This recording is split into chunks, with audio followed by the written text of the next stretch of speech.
yeah, Black Sun in the Hizzle, all for shizzle dizzle. We got an excellent show here today, but first, I tell you, what's going on, Marty? I know, ain't nothing to say. So what's going on, Marty? What's going on today?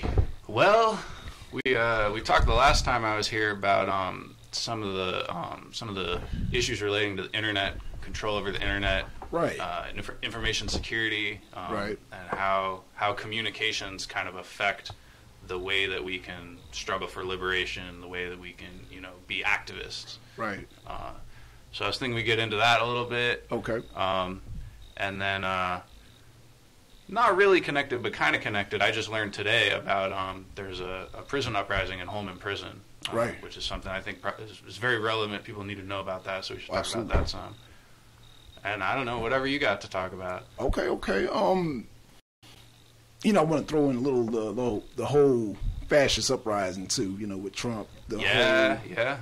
How that's playing in the part. Because it's funny how you mentioned the internet not being a good place for revolutionaries and activists to put some of their content. So it actually all ties in with the I want to say Trump supporters and also with the prison uprising. So yeah, I want to definitely tie this all in. Let's start with the internet. I mean, you got Julian Assange saying his Facebook was oh, you wanna? All right, Mark. We're talking about. I know Julian Assange mentioned that Facebook is a cesspool for CIA. You know. They call it Fedbook. Right? Fedbook, right. It's the federal government's best surveillance tool that they have, Absolutely. Against social movements, and we just give it to them. That's the most frustrating part of it is, usually you expect spooks and spies to have to go to some trouble to find out information about you, right? But with all the social networking stuff we got, we're volunteering the information. We're participating in our own surveillance. Wow. I mean, but some good. I mean, you had the Tunisian uprising, you had the Arab Spring. I mean, they try to. Well, I guess one can say. I guess it temporarily kind of helped their movement. Yeah, and I think we got to look at there's this principle of cybernetics that the government is using in the way that it approaches our communications. Okay. And the idea is the old model of control is like what we see in China now. Right. Where China is just like, look, y'all can't go on the internet. We control the internet. We restrict everybody's access. That's right. And if we don't want you to get something, you're not getting it, right? That's right. And that's become very difficult for them because it's hard to control people's access to the internet. If they want to get to something, they're probably going to figure out a way to do it. Okay. So the Chinese firewall, the Chinese government has this firewall that they've built that's supposed to prevent people from being able to access things that they're not supposed to. Wow. The West, they don't do it that way, but that doesn't mean that everything's just free and there's no government involvement. Right. The principle of cybernetics says that you identify the points in the system that power flows through, and you position yourself at those points so that you can be the gatekeeper of how the power flows. Right. So that is to say, you're not trying to block people from communicating. You're just trying to make sure that when they do communicate, they do it through you. So that's what Facebook does. Oh, see, they're like, hey, if you want to be on Facebook and you want to talk about the Tunisian uprising, if you want to talk about, hating the government and having revolution, that's fine. You can talk about whatever you want, but you're going to do it through Facebook. You're going to do it through our system. And that gives them a lot of control, right? Like Right. They become the gatekeepers. They're able to monitor everything, and they're able to, if a situation ever comes up that they can't handle, they're able to turn it off. Absolutely. And we saw that during the Arab Spring. A lot of nations, when their people started getting uppity, when their people started, opposing the government in a serious way, they turned off the internet. Right. Or they suddenly started filtering switch. Facebook, Twitter, those kind of things. Right. And that can have a big impact on people's ability to organize. Now I've heard the argument of they're saying that the internet can be used as a recruiting tool for the ISIS's and the Taliban, the Al Qaeda's. What's your take on that? I mean, as far as Yeah, I mean, of course you can. Okay. It's like saying the printing press can be used as a tool for recruiting for ISIS. Yeah, it's a very useful, the internet lets you communicate with a lot of people. Okay. But I don't see what that really has to do with anything. I think the people who are talking about that, they're bringing that up as an argument for locking down the internet, for restricting access to it. Okay. And it's a dangerous idea, and it's also a stupid idea. It's dangerous because locking down the internet could provide the government with the ability to filter out messages that they don't like. Right? If we give the government the tools to filter out ISIS from the internet, who else are they going to decide to filter out next? Right? That could easily be the Arena Uncensored. Right? That's true. It could be whatever they decide is undesirable on their hit list next. That's right. So that's why it's dangerous, because it could lead to a less free society. The reason it's stupid is because it doesn't really work. You can't filter the internet that way. No matter what kind of controls you try to put in place, there's going to be people and forces out there that can get around it. Censorship on the internet, it's a lot more difficult than the authorities would have you believe. Really, when they put measures of censorship in place, it's not actually going to stop the flow of information. It's just going to give the authorities the excuse to go after people that they don't like. Oh, I see. So, in other words, let's use it to our advantage. We can't control it, but we can go after the so-called, I guess, undesirables on the internet. Yeah. Okay. I mean, so the U.S. government could pass a law that says nobody's allowed to put videos of ISIS recruiting videos on the internet. Right. In the U.S. Well, that's well and good. You're not going to see those videos on YouTube, but there's plenty of other websites out there that the U.S. government doesn't have control over that way. Right. There's sites that exist outside U.S. boundaries. Right. That's true. You got a site that's run out of Yemen. U.S. government can't control that. They can't stop that. And beyond that, you got people in the U.S. that are able to host and run video sites anonymously in ways that the government can't track down and can't stop. You're not going to be able to shut all these things down. Right. The only way you would be able to is by creating a police state on the internet. Right, and that with Facebook realm, say let them come to our realm. Right. So we can control it, as opposed to, like you said, offshoot website or something like that. Yeah, I mean, that's what we need. Like, what we need is to make the internet a decentralized place, so that rather than everything being centered around Facebook and Google and YouTube, right? These like small number of entities that all of the information flows through, we need to be taking these tools into our own hands. Absolutely. We need to be running our own media operations that operate on their own terms with our own infrastructure. That's right. That's where the actual power comes from on the internet. And if we want power in that sphere, we got to be developing those things ourselves. Okay. I'm glad Gaddafi, I think it was back in the 90s, he would pass out DVDs for his propaganda. And it spread and it spread, and he came into power through that propaganda, and people recognizing who he is. So, would you say? I guess we would have to. I mean, like not go to the Facebooks, but I guess be more grassroots about our information and communication and. The part of it is we got to decentralize the communications, right? So we got to make it so that we're not all going through Facebook to communicate. Okay. Because there's two dangers to that. One, Facebook is turning over our information to the government. Right. Facebook is surveilling us, right? And then the other danger is that Facebook is able to filter our communications if they want to.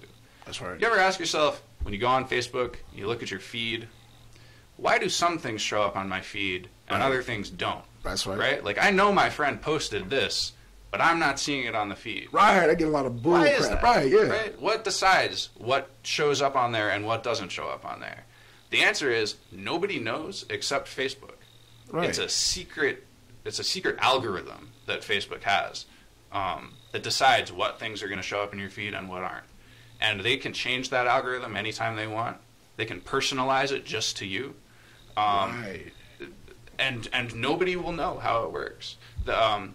Facebook did a science experiment on its users last year. They did this on like tens of thousands of Facebook users. They wanted to find out what happens if we put more positive posts in somebody's feed versus negative posts. Mm-hmm. Does that person then write more positive things themselves? Or what if we put more negative posts instead? Does that person write more negative things? Right. So they tried this on a bunch of users without their knowledge, without their consent, basically doing a psychological experiment on them to find out if they could influence their behavior. Right. And the answer was they could. They found out that it worked. Right. Wow. If you tweak these things, you can influence whether somebody is going to post positive or negative things on their own wall. Okay. Now it's kind of creepy in the first place.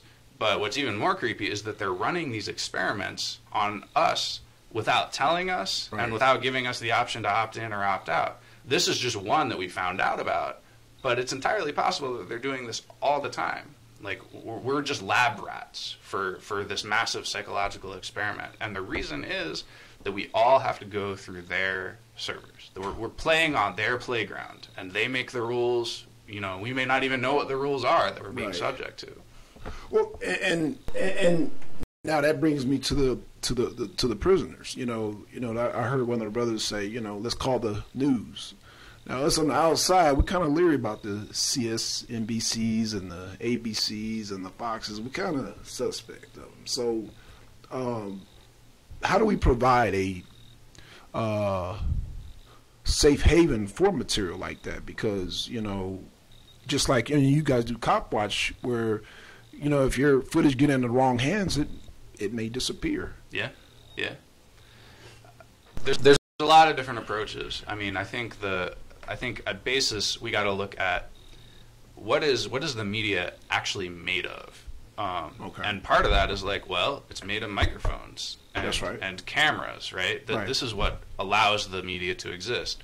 But it's made of more than that. It's made of distribution channels. That's right. And so what do those look like, right? Why is YouTube able to get videos out to people and I'm not? Like, what do they have that I don't have? Well, for one thing, they got a website. They got engineers that can build that website. For another, they have access to the internet infrastructure, which is like cables that are running across the country that they can put stuff through. And I can put stuff through too, but only if they let me. Right? Like only if the internet infrastructure allows me.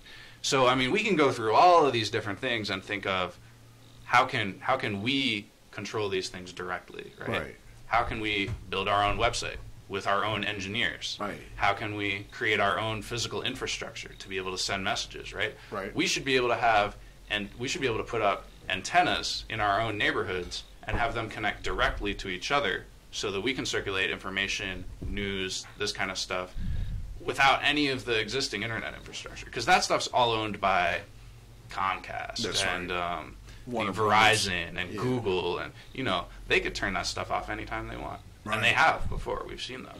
Right. And I remember in Florida there was a I used to live in California, and in Florida they used to have like a lot of pirate radio stations, like they had reggae stations that people do out of their kitchen. Yeah. I miss those days. We need that, and and the next generation of that is we need pirate internet stations, right?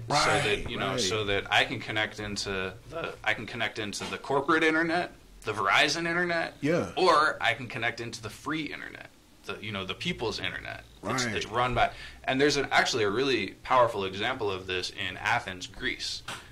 They have a metropolitan network that's all made out of civilians who've set up their own antenna systems and pointed them at each other, and they've linked them all up together so that they have a functioning network that isn't owned by any corporation or anybody. It's all just individual people, individual business owners who've connected up with each other.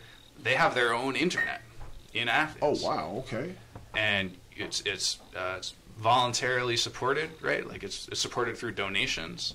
It's completely uncensored. It's freely available for anybody who needs it. We could do that too, if we wanted to. Right. Well, yeah, we definitely need to do that. My thing is because it's being in Athens, how would you, go beyond that? Yeah, well, I mean, then you're looking at longer links, right, from city to city. I mean, the way that it happens now is through a lot of money. You know, whatever telecom has the money to install some link that goes, you know, across the ocean or from one major city to another city. Right. They do it, right? But there's no reason that we couldn't do that also if we can, you know, gather the resources to make it happen. Right. Ourselves. We could do it through antennas. We could do it through fiber optic cables. There's lots of possibilities. Right. Wow. Man, I'm like, okay. Give me ideas here, Marlon, because yeah, man, you know, because as you can see, we're kind of we're mobile now, you know, because the studios, you know, I mean, not like the material that we're pumping through, but because I think what's going on with the public access is that you have people that regulate what's being shown out of there. Sure. You know, and I mean, I think the solution to that is to have so many public accesses, to have so many little inputs like that, that anybody can do one, that anyone can start one, right? Like, you want your own TV show? I mean, that's what you're doing, right? Right. You just make it happen, and you use the infrastructure that exists. But we got to build the infrastructure to make it possible for anybody to get down on that.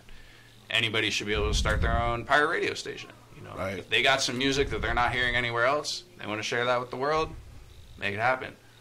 Well, let's get down to business. I mean, the prison riot, because I mean, we talk about, you know, to the mainstream world, new phenomenon, you know, about, you know, cell phones getting into the prisons, and now we're able to see and connect with the people on the inside. Yeah. So, you know, how important is it for us to see that type of stuff? You know, I mean, one thing about prisons is they're some of the most controlled information environments in our society, in American society. They kind of remind me of little mini Chinas, right? Because they have their own firewalls, their own ways of controlling what information prisoners have access to. And definitely, you know, one of the top priorities of prisons is to cut prisoners off from the outside world, to make sure that we cannot talk to them, we cannot find out what's going on, you know, in their lives. And that's worked for a long time.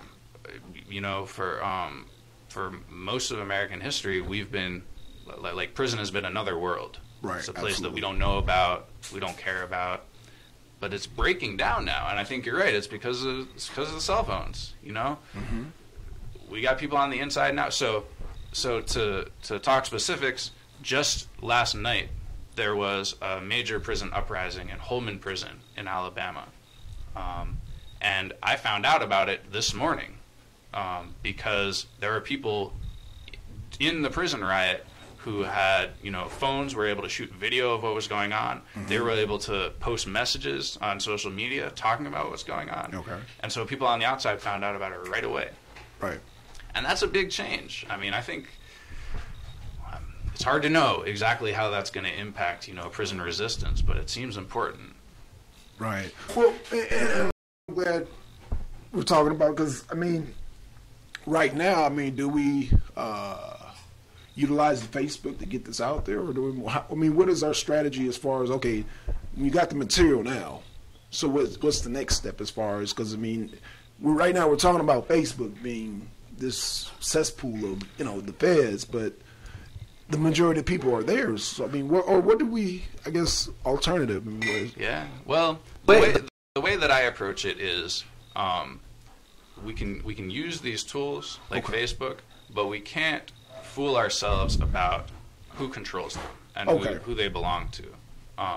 So part of that is, I mean, when we talk about building our own infrastructure, our own communications infrastructure, part of that is the tools, the wires and the antennas and that kind of stuff. But part of it is also human connections. The like knowing people who are in the prisons, knowing who has access to what communications, how we can write to these people, how we can get information about what's going on with them. That's important too, because that eliminates some of the other choke points that they deal with. Well, Mark, would you say that particular video would be safe because maybe there's some federal violations going on?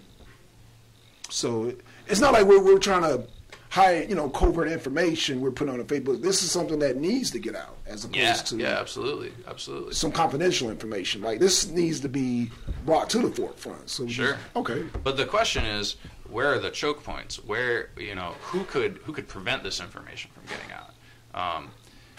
So I think it's great to put it on Facebook. Okay. But it's dangerous to depend on Facebook. Right. To proliferate it. Right. Right. If we're counting on Facebook to get it out to people, then we may be let down. Because like I was talking about, you don't know what's going to show up on somebody's feed. Right, you can't be sure that they're going to see that. So we need to have, we can use Facebook, but we need other channels as well. We need other ways to get things out to people. Okay. I totally agree with that. So, what do you know about the situation so far? I mean, this just happened. Yeah. Well, so what we've got so far is that last night it started with just a fight between a couple inmates. Okay. And that quickly turned into guards responding apparently very violently and aggressively to the inmates. A guard was stabbed. The warden was stabbed. And prisoners took over an entire wing of the prison. They began attacking the guard stations, like the towers. Wait a minute, hold on. Set fires, built barricades, and as of last night, they were basically waiting to see what the response from the authorities had been. Now to understand this, right, this often comes across as these prisoners are just wilding out. They're just being crazy. Right. They're just destroying stuff. We got to understand the prisons in Alabama have been a nightmare for a long time. Right. They're well known even among other states for being incredibly overpopulated. Right. The overcrowding is at 190% of capacity throughout the state. Incredibly violent and dangerous, understaffed. And of course, subject to lots of abuses by guards and prison wardens. Physical abuse of prisoners, sexual abuse of prisoners, violation of human rights, in the form of feeding and access to information, medication, excessive solitary confinement. Nope.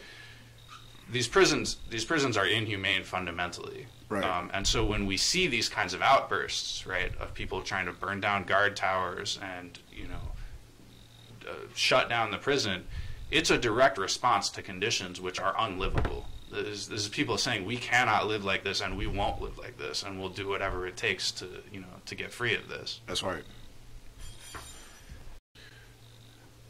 Yeah, because they're saying that it's a fight, but and it's true, it could be possible, but I'm trying to think, how do you stab a warden? Like, how is that? Because it seemed like a CERT team, they have a protocol where when something goes down, first of all, there's a lockdown, and then there's CERT team comes in. Once it's secure, then the warden comes in. So I don't know how that doesn't make no sense to me. It's unclear. Part of it is that we don't have a lot of clear information about what's going on. But one thing to keep in mind is these prisons are chronically understaffed. A lot of some of these prisons in Alabama, guards will not even go to certain wings because they don't have enough staff to ensure even their own safety. Oh wow! So they just kind of bring the food in, and then keep it locked and just hope that things work out because they don't even have the staff to do what they need to do. So what we got information from the media so far says the correctional officer responded to a fight. The officer was stabbed. Warden Carter Davenport and other officers entered the dorm to assess the situation, and Davenport was also stabbed. Neither of them died or anything. They're both fine now. They're recovered from their injuries. But prison officials estimate that 100 inmates were involved in the disturbance. And as of this morning, like you said, CERT teams have responded, and officials claim that the situation is under control. But of course, what that means is that they have rounded up a whole lot of prisoners and put them into solitary, probably confiscated all their belongings, and we don't know what all is going to happen to those people, but recent history suggests that they're in for a very rough time. Yeah, leaving them in solitary for maybe years. Georgia, there's just one example of a man who was involved in prison resistance here. Not even a riot, just a prison strike. He was beaten by guards with hammers. They fractured his skull, and he's lucky to be alive. So the kind of repression that we will probably see, against these folks is going to be pretty extreme. Yeah, absolutely. And so it's important for people on the outside to be paying attention to that prison and, calling in, talking to the local media, getting this story out so that people are paying attention to what might happen to those folks. Absolutely. Absolutely. We're going to get right on it, Marlon. That's for sure. Like I said, I just want to make sure we have... I definitely want to strategize as far as getting alternate means, like you said, besides Facebook, and the YouTubes, because they are controlled. But I think they're beneficial to where there's just outright human rights outright violations. I think it's good for that kind of stuff, Yeah. I mean, like I said, it's an important tool. But if we make it right, so if like YouTube, it's an important tool. Right. It's a way to get video out. But if it's our only tool, then we're in danger. Right. Yeah, that's right. And so that's what it is. We gotta build alternative infrastructure so that when they turn the lights out, and they will, like we have to understand that at some point they will. So when they do decide to turn the lights out, we have something else. Right? Okay. We're not just left completely unable to communicate. Okay. So we just said, I guess, going back to the zip drives, DVDs, those type of tools. Yeah. Well, we can also look at other internet resources. For example, archive.org is another service that allows you to get video out. It's free video hosting. Okay. And they're non-corporate. They're owned by a nonprofit foundation that operates internationally. So that's another option for video distribution. That if we're using that at the same time as YouTube, this is an approach that CopWatch uses. Okay. We put our videos on YouTube.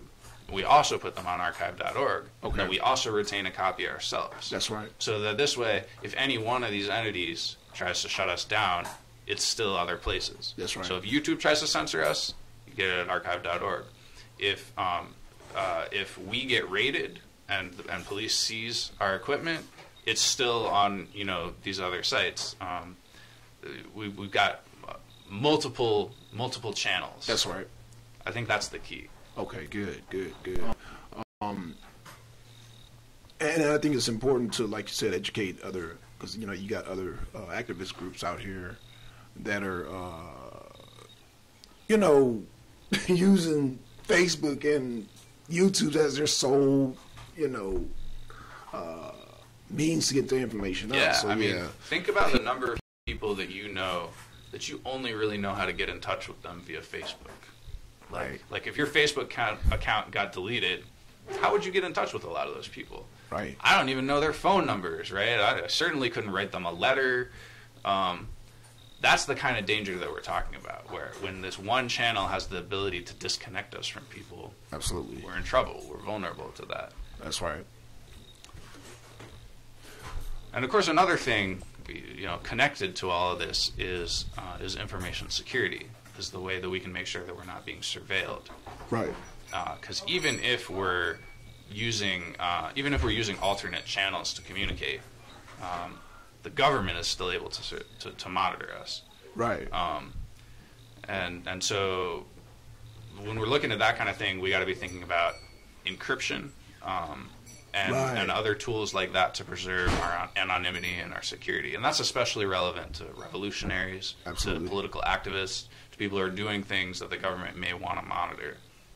Yeah, I know last time we talked to the federal government, as far as I know, I think they won, or... It's up in the air, okay. It's looking like they're probably not going to cooperate. Okay. And well, I know we talked about Apple last time, but I think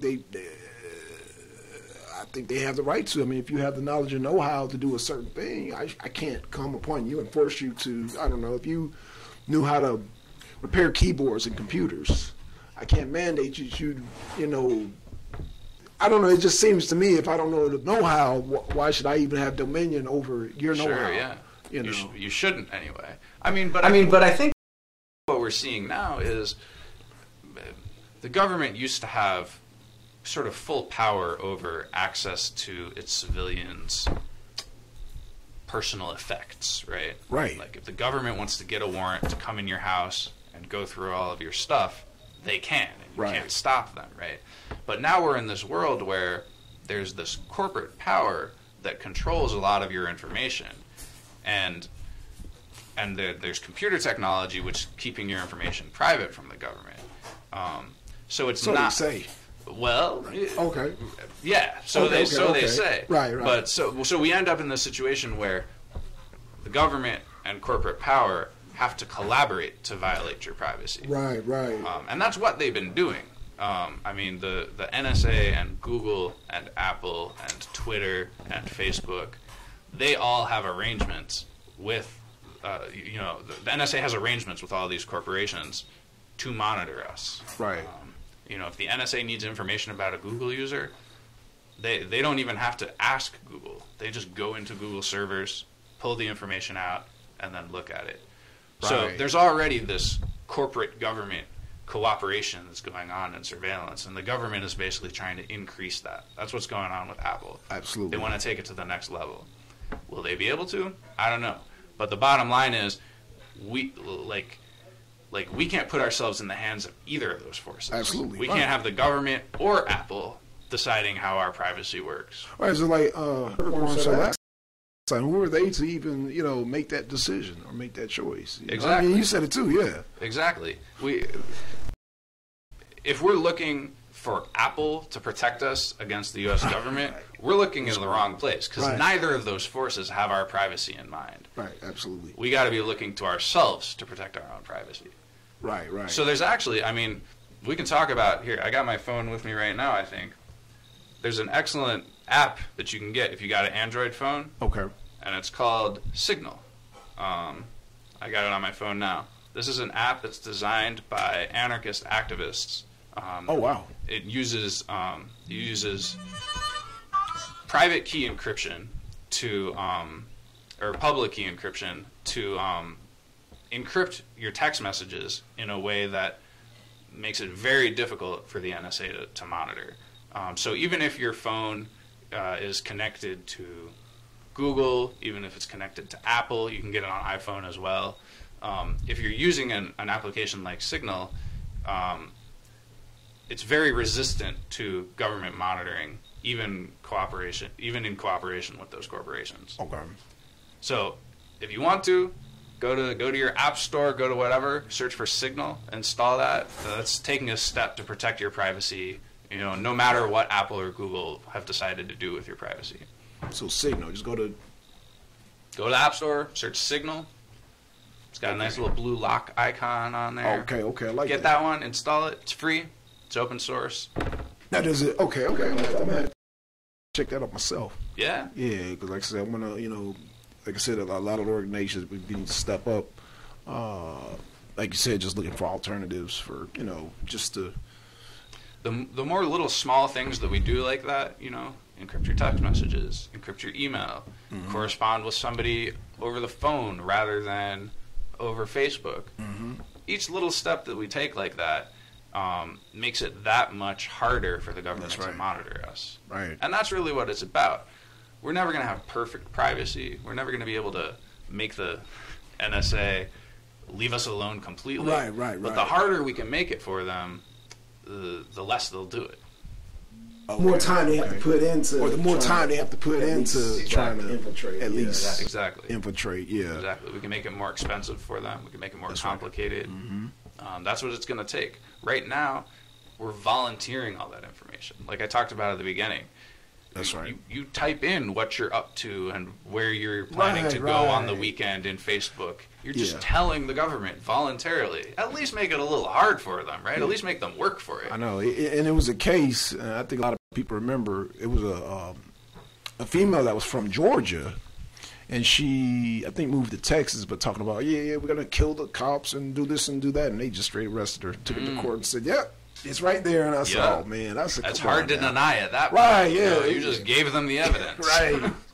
And it was just, I mean, it was kind of disturbing. That's why I'm glad we're doing the show here for somebody to be so naive and just so careless, you know, to not, you know. I just, oh man.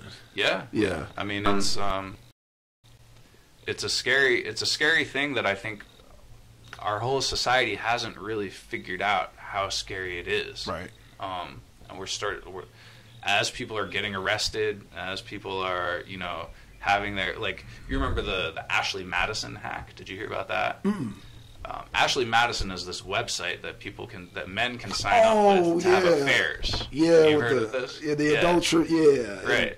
So that got hacked, and what you had was a whole bunch of people who thought that they were doing this secret thing, but all of a sudden their business is out in the open. Oh man, they should have. That's what I mean by just naive, man. They should. It's dumb, right? Like in some ways it's dumb, but also it's like, think about all the things that you probably have put on the internet that you'd rather keep secret, right? All the communications that you've had that you thought were private. Well, maybe they're not. You know, maybe they're going to turn out not to be. We got to be aware of that. We got to be aware of what we're communicating. Is it going to be secure? Is it going to be secret? Well, default, you got to know that nothing on the internet is secret. So, you know, you got to handle it as is. Like, everything's public. Everything's, you know, I don't know. That's just always been my approach, you know, whatever Yeah. That's one approach. To just be like, never put anything over the internet that you don't want the entire world to know. Right.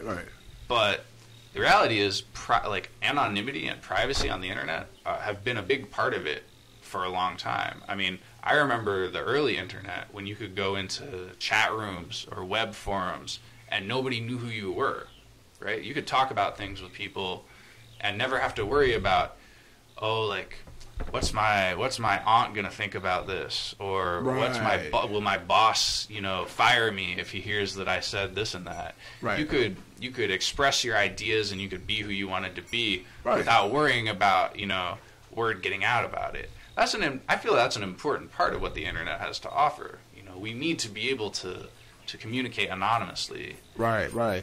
And another thing that I find kind of odd and suspicious is that you have jobs asking you, well, what is your Facebook account? And it's like, what's that about? That danger, right? Is like, if you have this one place where everybody puts all the information about themselves, then what's to stop your boss or, you know, your CO or whatever from saying, all right, well, I want to see that.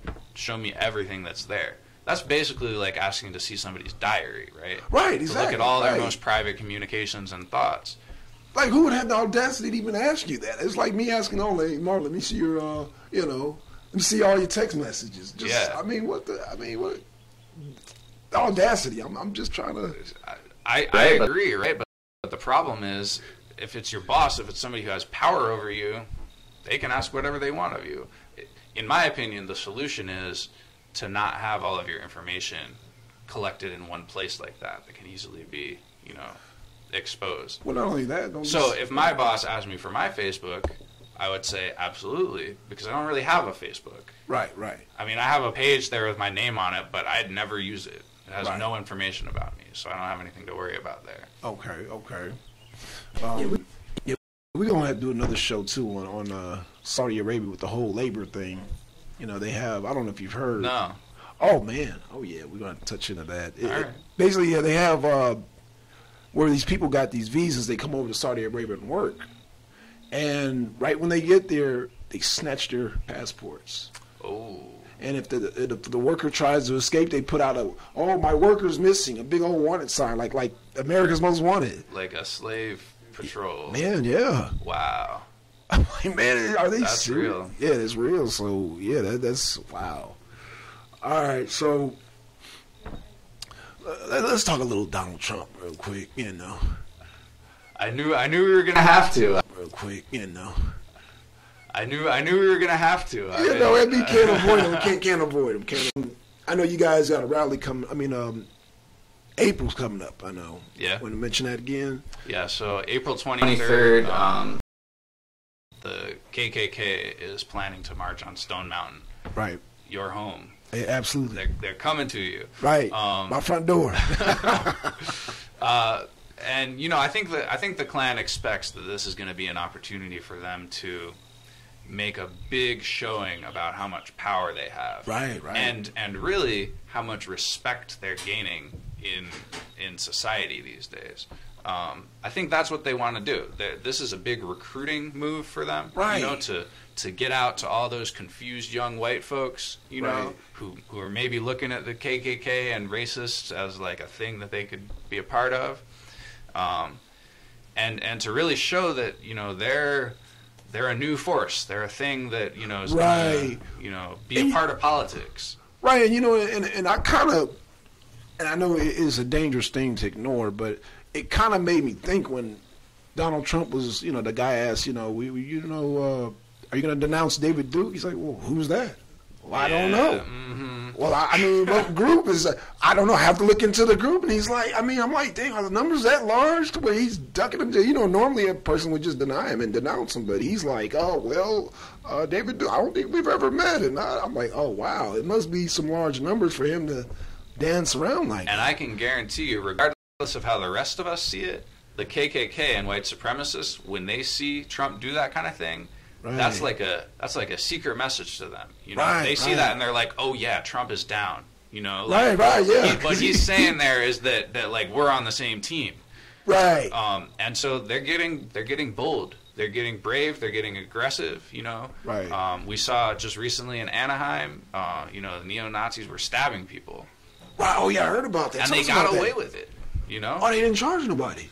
Well, the cops arrested neo-Nazis and counter-protesters, right? You know, because there was fighting on both sides. Right. Counter-protesters are facing felony assault charges. All of the neo-Nazis released on self-defense.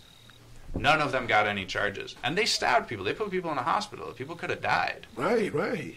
So, I mean, this is the kind of thing that I think people on the right wing are looking at, and they're seeing, we got a chance here to make a real move, right? Like the power system is protecting us. Donald Trump is saying what we're doing is okay. The cops are letting us get away with it.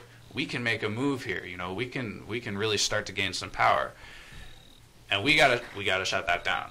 Why power? Oh, I'm sorry. Go ahead. We gotta slap that down. We gotta do it now before it gets even more out of hand. So that's what we're looking at on April 23rd. Is we're trying to encourage everybody to come out and stand against the Klan and show that we're not going to tolerate that kind of message. We're not going to allow them to do that. Right, but the strategy of the Klan, I mean, are they using like rhetoric as far as like, you know, going down to getting the permit? Because I know they have to have a permit first of all. So, you know, there, Mr. Bob, you know, we have to exercise our freedom of speech. Oh yeah, that's right. You know, so do you think they're doing things that you would say, like, okay, like, we know you're going to go down there and get in a fight, but make sure you keep it within the bounds, like, meaning if anything go down, self-defense. Or are they prepping them for anything that may go down? That way our boys don't get arrested and they get arrested, like in Anaheim? I don't know. You're asking, is the Klan expecting to try to, like, provoke a fight in order to get people arrested? Well, what I'm saying is that they already bring that type of hostile environment. Sure, yeah. But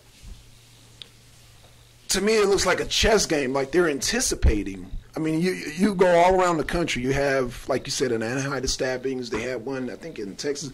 Even at the Trump rallies, you have these things going down. So are they?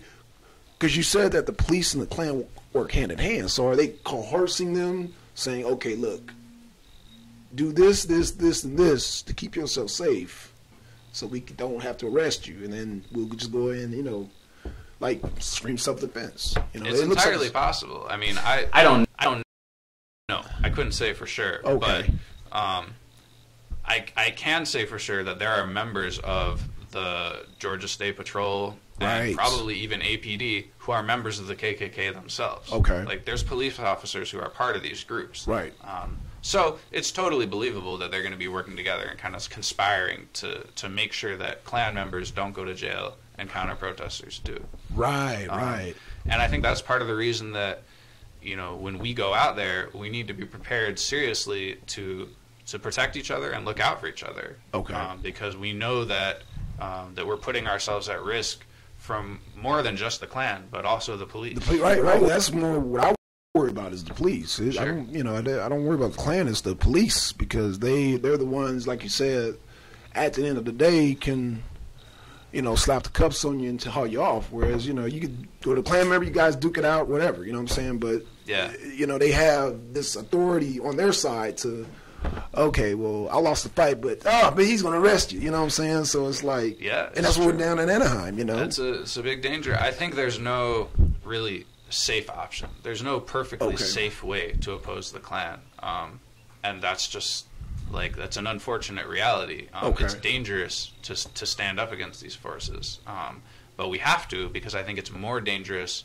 not to stand up. It's more dangerous to let them proceed, undisturbed. I agree. And really what we've got, I think our best defense, our best protection is lots of people, like a diverse outpouring from all kinds of different parts of society, and get enough people out there that it's just not really possible for the Klan or the police to move against people in that kind of way. Right.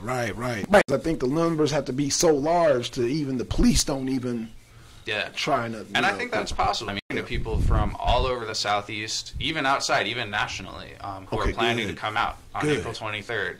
And we got church people, we got activist organizations, we got community groups within the black community that are all looking at mobilizing around this. Good.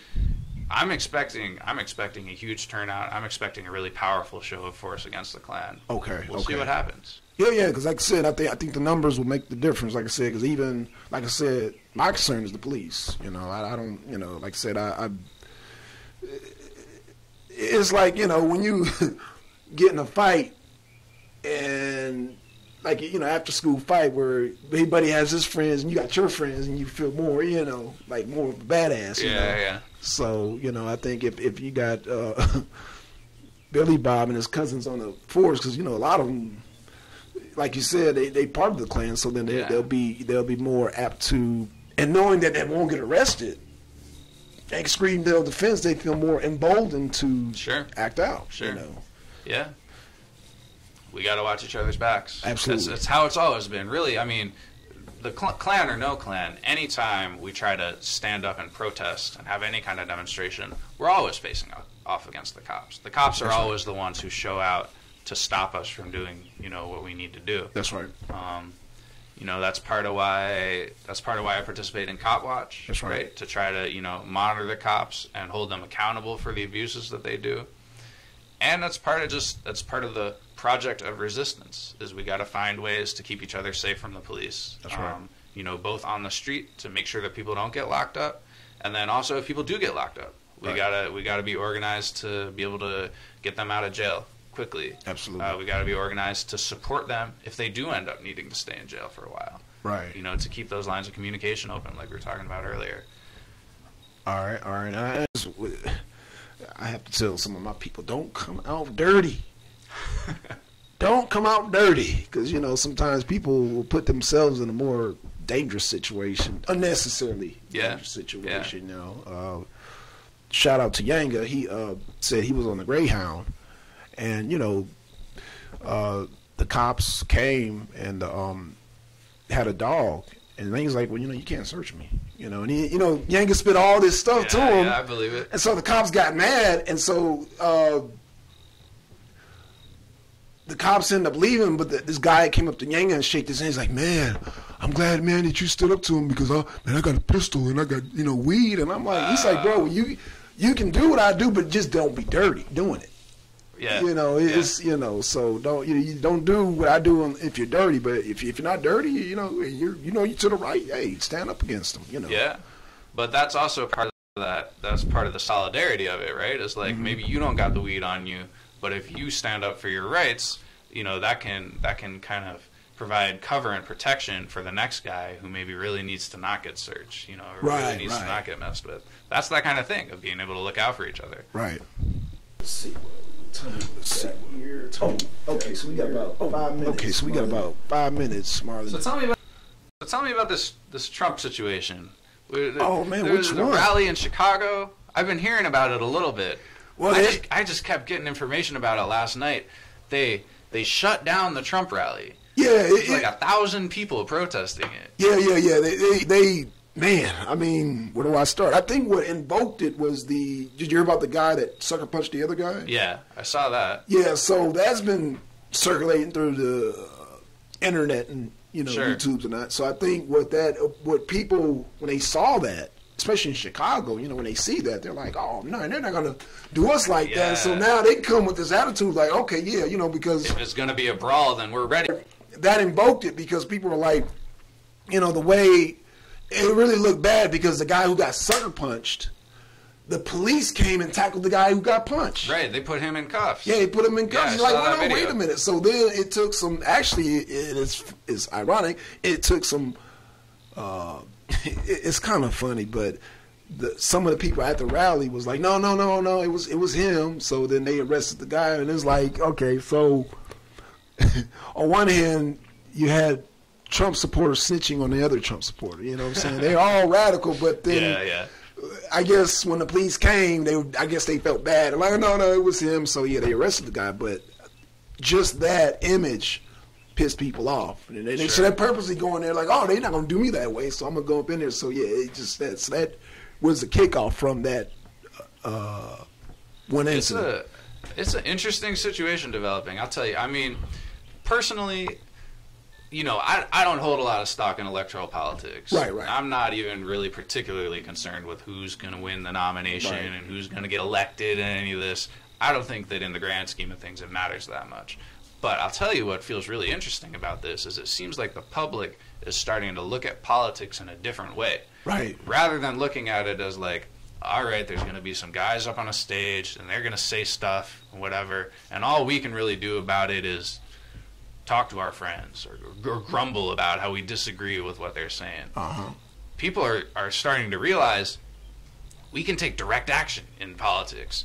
Right. If we find Trump to be unacceptable, we can go to Trump and we can shut him down. Like we have that power. Right. And they did that. They came out in Chicago and they shut down the Trump rally. They made them cancel the whole rally. They did. But shout out to Kevin Carroll. Kevin was saying this is a whole ploy to make Trump the bad guy so we can run to Hillary. So, because we're still in a state where America don't want to see no woman, but if we make Trump so evil and so radical and so fascist that, oh, well, yeah, even if you don't like Hillary, be like, well, yeah, Trump is kind of off there, And so that's why he's so outrageous, so that way we'll go to Hillary and it won't be no big deal, I guess. Yeah, and right? Like, I don't know. That could be. I think the thing that inspires and interests me about it is that people are starting to have this direct action relationship with politics, where we don't have we're not just restricted to our vote in terms of expressing how we feel about Trump. It's not. We don't just have to wait to vote against him. We can actually go to him and shut him down and disrupt, his ability to organize. And I think that's more important than the election.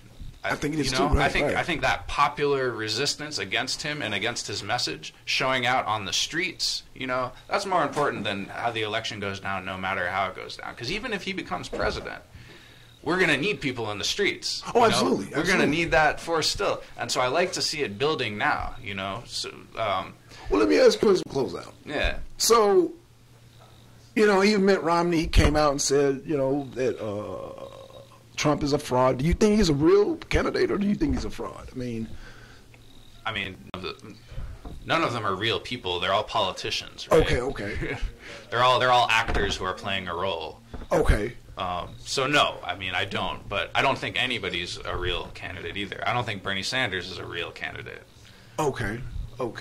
They're all symbols, right? And we're right. being asked to pick between these symbols, and none of them are real. The only thing that's real is the power that we have as people, as the public, and that's what excites me about seeing what's happening in Chicago is people are realizing our own power. I think this is probably not the last time that we're going to see people try to disrupt a Trump rally like this. It worked in Chicago. Yeah. Hey, I want to know next time it happens in Atlanta. Right? Yeah, me too. When's Trump coming to Atlanta? Right. That's right. Yeah, I'm with you. We could get 1,000 people out there, no problem. Oh, absolutely. Hey, all right. So we're gonna close it on out, Marlon. give you information and any closing out statements? So I'm part of the teardown community, and you know, all the different issues that I've been talking about. That's it's part of the work that we do. We got Cop Watch, we got Food Not Bombs, we got Anarchist Black Cross, we got projects that support all these different things. If you're interested in that, you can go to theteardown.org, find out more. You can look us up on Facebook, but like we were talking about, don't just look us up on Facebook. Right. And if you're interested in Cop Watch, you can go to copwatchoea.org.